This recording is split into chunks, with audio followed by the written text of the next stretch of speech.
What if gold wasn't the foolproof safe haven everyone believes it to be? In recent months, the precious metal has been at the center of attention. It's making headlines in the financial press, fueling investor conversations, and even attracting those who had never considered buying it before. Its price has soared, its aura feels stronger than ever, and some people talk about it almost like a prophecy. Gold would be the answer to all our uncertainties. But deep down, is this really the right time to jump in? Or are we simply witnessing a collective illusion? What makes gold so fascinating is that it isn't just another asset. It's not only about diversifying a portfolio, it carries thousands of years of history, trust, and, above all, fear. Whenever instability takes hold, the same reflex comes back. When the future looks uncertain, people turn to this metal that seems to defy time.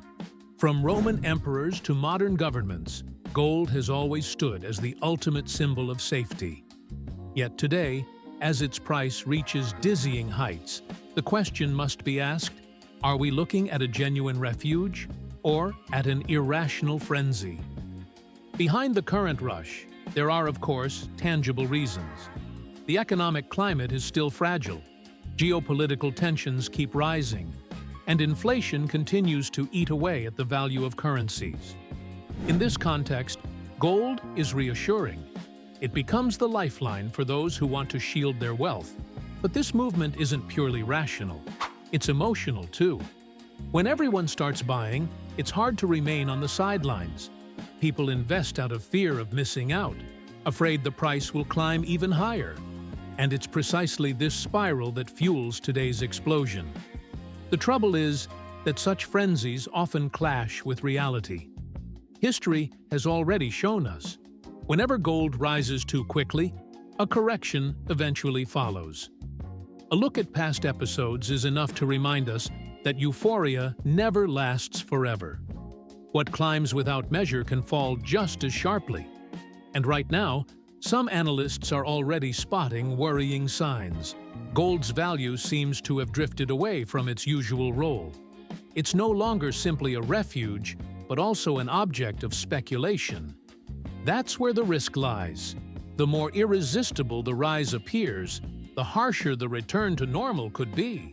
So, how should one approach such a context? It really depends on your investment style. Physical gold, held for the long term, still makes sense as part of a patrimonial strategy.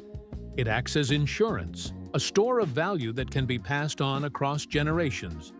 But those seeking quick profits through financial products or mining shares should be cautious.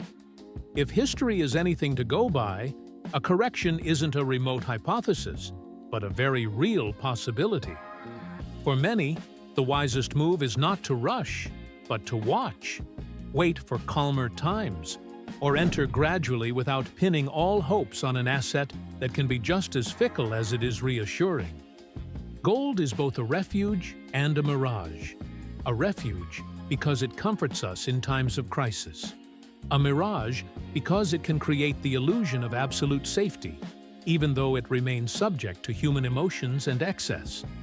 More than ever, it mirrors our collective fears and our hopes for stability. And perhaps that's the real lesson. Gold doesn't just reflect the economy, it reflects our state of mind. So tell me, do you think we're facing a historic opportunity or a bubble waiting to burst? And if you enjoy this kind of analysis, make sure to subscribe to the channel and give this video a like to support the content. I'll see you very soon for another deep dive into the world of economics.